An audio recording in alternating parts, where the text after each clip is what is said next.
Se transforma en un gran dragón y conocemos toda la magia. Esto no es magia, como la resurrección de los muertos, abrir los ojos a los ciegos. No es un asunto médico conocido.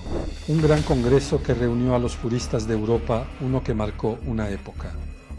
Él nunca recibió lecciones de nadie en su vida. ¿Cuáles son las causas de los múltiples matrimonios del profeta? Bernard Shaw, famoso en Europa y el mundo, dijo sobre el matrimonio del profeta con Zainab, la paz sea con él. Como saben, mientras Zainab era la esposa de Zaid. Yo examiné el Corán desde todos los aspectos. Lamento no haber sido un ser contemporáneo tuyo, oh Muhammad. Personas desviadas de la verdad, 100.000 veces, Dios no lo quiera. Lo seguí paso a paso y registré cada momento. Así es como el profeta eligió a sus esposas.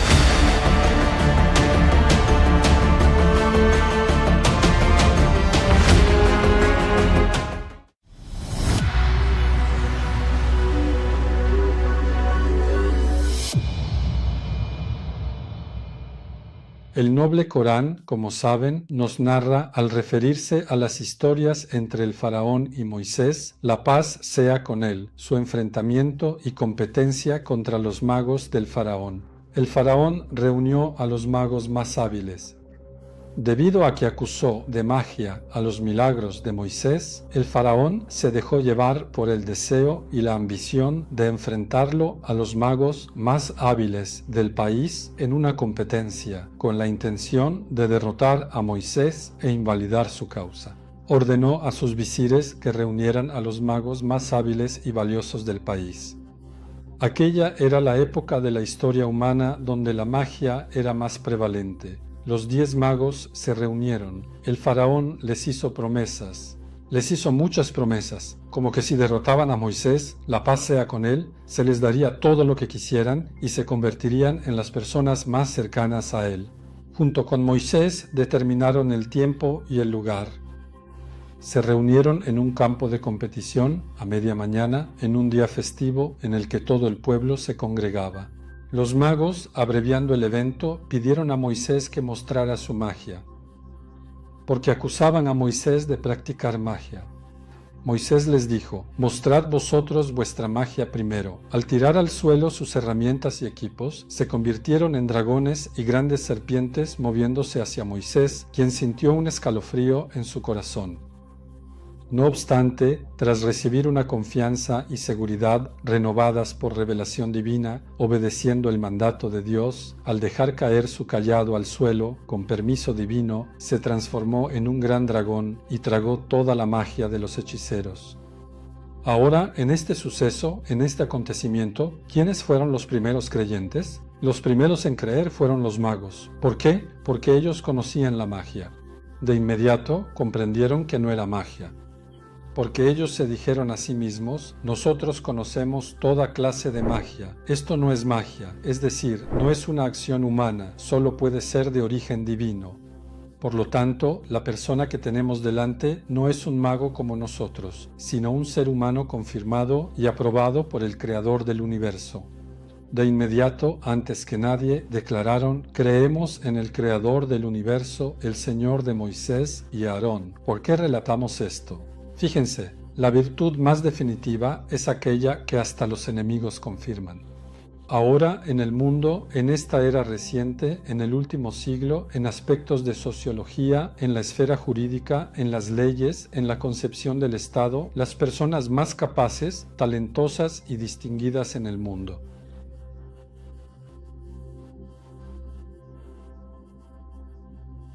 Examinaremos las opiniones de la gente sobre la ley traída por el profeta. Ellos confesaron y reconocieron que la ley que él tenía no era de origen humano. Lo comprendieron de inmediato, ya que eran especialistas en ese ámbito. Exactamente como los magos ante Moisés, la paz sea con él, o en la época de Jesús. En un tiempo de auge médico y dedicación general a la salud. Así como cuando Jesús mostró milagros en el campo de la medicina, tales como la resurrección de los muertos o la restauración de la vista a los ciegos, las personas reconocieron al instante su profecía. porque dijeron: esto no es un asunto médico que conozcamos, esto no es humano, porque nosotros conocemos la medicina, esto es algo que nos deja indefensos, entonces esto es un milagro. Por lo tanto, es el mensajero del Creador del universo confirmado por él, así que nosotros lo seguimos. Seguiremos los principios y doctrinas que él nos trajo, porque dijeron: esto es lo que nuestro Creador nos pide. Miren, los eruditos y filósofos occidentales confesaron que las leyes del Islam son suficientes para reformar el mundo de manera elevada. Esto tuvo lugar en 1927 en el Congreso de Derecho, donde todos los juristas se congregaron. Un gran congreso que marcó una época donde se reunieron juristas de Europa. El filósofo principal, el maestro Shebold, afirmó: toda la humanidad, sin duda, se sentirá orgullosa de la afiliación de Mahoma con la humanidad. Porque esa persona, siendo iletrada, I-L-E-T-R-A-D-O, significa no haber recibido lecciones de nadie. No se limita a leer y escribir. Él no recibió lecciones de nadie en su vida, no las recibió, era iletrado, tal como nació de su madre, porque su único y verdadero maestro fue Alá. Esa persona, siendo iletrada, trajo hace 13 siglos una ley tan avanzada que los europeos seríamos los más felices si alcanzáramos su valor y justicia 2000 años después. Además, Bernard Shaw, célebre en Europa y el mundo, dijo: la razón por la que la religión de Mahoma ha alcanzado el más alto aprecio es que asegura una vida asombrosa y sólida. Lo que se me ha revelado es que esa religión es una religión única, singular e incomparable que asimila las diversas facetas y tipos de vida. Es decir, purifica y reforma y progresa. Además, la de Mahoma es una religión que puede atraer a todas las diversas naciones hacia sí. Yo veo y creo que es obligatorio que la humanidad diga: Mahoma es el Salvador de la humanidad y el título de Salvador debe serle otorgado. Y Bernard Shaw dice: estoy convencido de que si un hombre como Mahoma, es decir, con su carácter y estilo, llegara a presidir el nuevo mundo, resolvería las dificultades de este nuevo mundo y lograría la paz y reconciliación general, así como la consecución de una vida feliz en este nuevo y caótico mundo. Sí, todos entienden cuán intensa es la necesidad de paz y felicidad para la vida de este nuevo mundo. Entre estos filósofos destaca el príncipe Bismarck. Ustedes saben, el filósofo, estadista y jurista más brillante de ese siglo, a fines del siglo XIX, antes de que Alemania fuera un imperio, cuando aún estaba dividida en pequeños principados, los unificó, los convirtió en un estado y fue primer ministro por muchos años.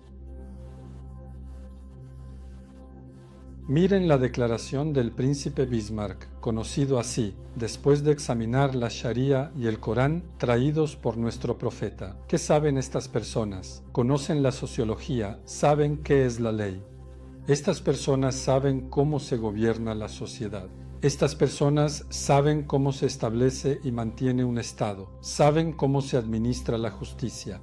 Miren lo que dicen las personas más distinguidas, las personas más selectas en este campo. He examinado completa y detalladamente todos los libros celestiales revelados que se dice que provienen del lado divino para guiar a la humanidad, pero como han sido alterados, no encontré en ninguno de ellos la sabiduría y la precisión que buscaba, en ninguno de ellos. Al estar alteradas, estas leyes no podían asegurar la felicidad de ninguna comunidad, ni siquiera de una familia. Pero el Corán de los musulmanes, la paz sea con él, está libre de esta condición, está fuera de esa categoría. Examiné el Corán desde todos los aspectos, y en cada palabra encontré una gran sabiduría.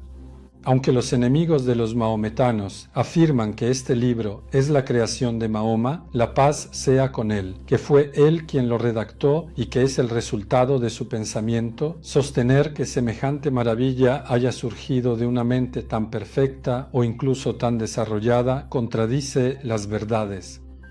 es cerrar los ojos y transformarse en un instrumento del rencor y la malicia, algo incompatible con la ciencia y la sabiduría. Esto es exactamente como lo siguiente. Es como acusar de magia lo que Moisés tenía en la mano, en la historia que mencionamos. Los magos dicen, esto no es magia, nosotros conocemos la magia. El príncipe Bismarck dice, esto no es humano, porque conozco estas normas, principios y leyes humanas. Esto no parece obra humana. El ser humano no puede tener éxito en esto, no es capaz de ello, no le pertenece, lo confirma. Yo afirmo que Mahoma, la paz sea con él, es una fuerza distinguida. Es improbable que el poder omnipotente traiga una segunda existencia como esta al ámbito de lo posible. Lamento no haber sido tu contemporáneo, oh Mahoma, la paz y las bendiciones sean con él. Este libro, del que eres maestro y editor, no te pertenece, es divino, es de origen celestial.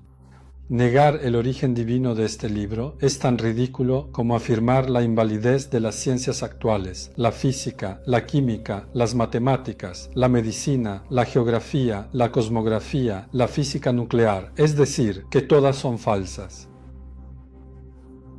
Por esta razón, la humanidad ha visto un poder tan sobresaliente una vez y no lo volverá a ver. Me inclino con el máximo respeto en presencia de Majestad, Príncipe Bismarck. ¿Por qué el profeta tuvo varios matrimonios? Que Alá esté complacido con el maestro Bediüzzaman. Miren cómo explicó este tema en la séptima carta de Mektubat. Él mismo formuló pregunta y respuesta. El matrimonio del profeta con Zainab, la paz sea con él.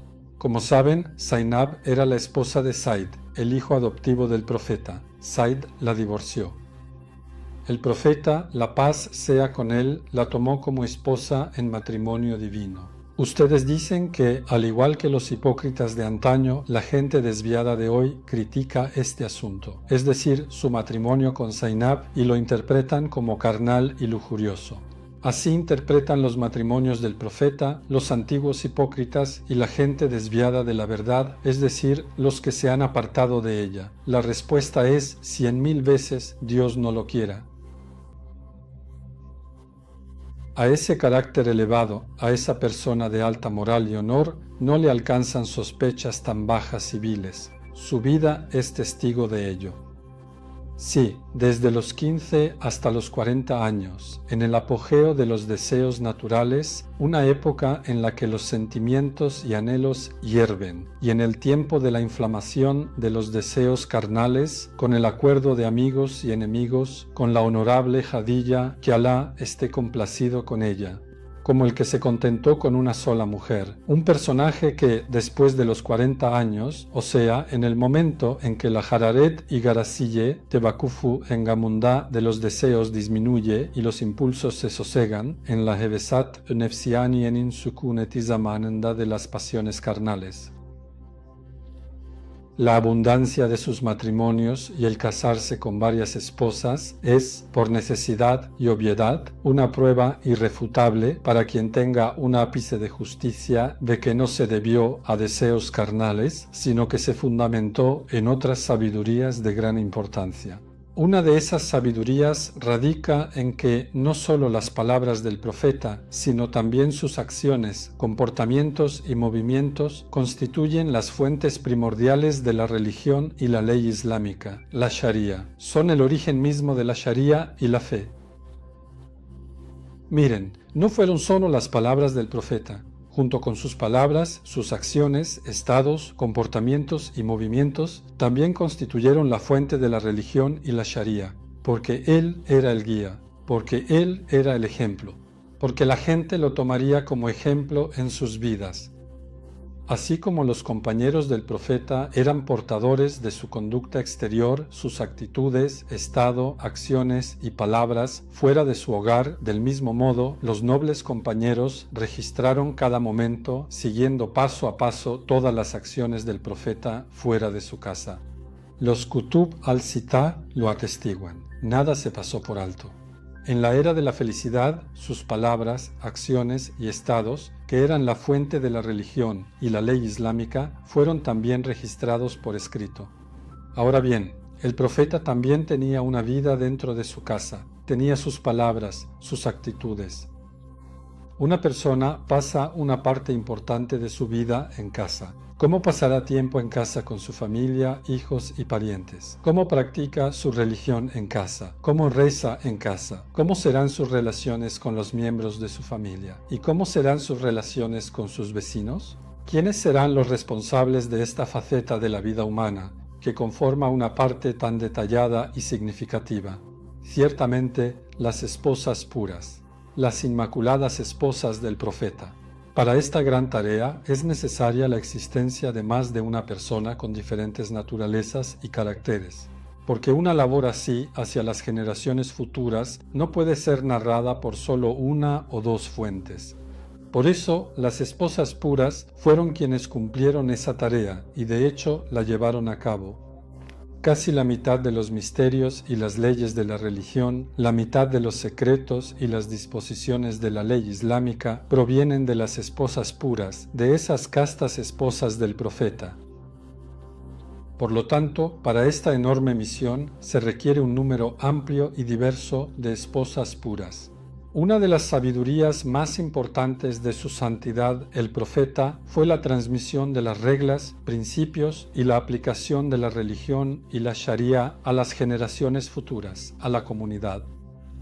Y esto lo impulsó a seleccionar a las personas que llevarían a cabo esta labor. De esta manera, el profeta escogió a sus esposas.